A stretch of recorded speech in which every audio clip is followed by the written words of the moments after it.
You a question. If the government told you that you needed to get a microchip, not even if that was your choice, you needed to get a microchip implant with all of your health data on it, including vaccine information, vaccine passport information, would you do it, or what would you do? Would you revolt? Would you say absolutely not? We've got so many people here in the chat weighing in on it. I think overwhelmingly the answer is no. This might sound like a conspiracy theory, but it's actually happening.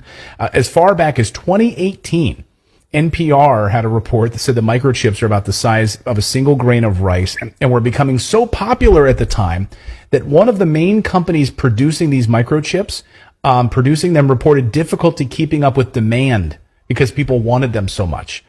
They also covered a Bloomberg report about how these used the same backdoor technology that was being used by the CIA and the Pentagon. Take a listen to this NPR report. Bloomberg has a big story out today about a tiny microchip, not much bigger than a grain of rice. The chip has been found in the type of computer servers used by at least 30 major American companies, including Apple and major banks. Also, servers used by the Pentagon and the CIA. The Pentagon and the CIA. Sorry, I cut off there at the end. The Pentagon and the CIA. In fact, Swedish workers were accepting this pre-COVID. In 2017, Swedish workers in Sweden were saying, hey, yeah, we'll go for this because this will make our lives easier. We'll be able to take the subway, be able to ride transit, be able to pay for vending machines and all this stuff. In 2017, a railway company in Sweden began allowing travelers to load their ticket information onto the microchip that was implanted into their bodies. And according to the BBC, railway conductors were then able to use smartphones to detect the chip and confirm the travelers' tickets. And Swedish people went nuts for them and started injecting themselves so they could hop on rail cars faster.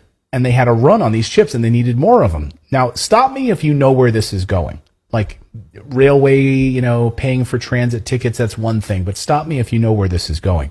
Let's take a look at Newsweek. Here's their Newsweek's cover story.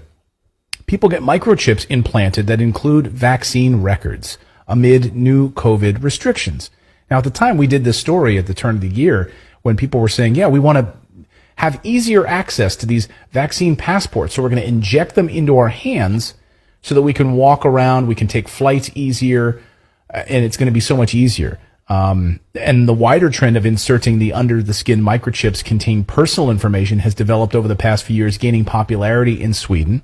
People there began using the chips to gain access to their homes, offices, gyms, without any use of their handheld keys. So here is NBC News covering this story in Sweden on these microchips. Watch. Your question. If the government told you that you needed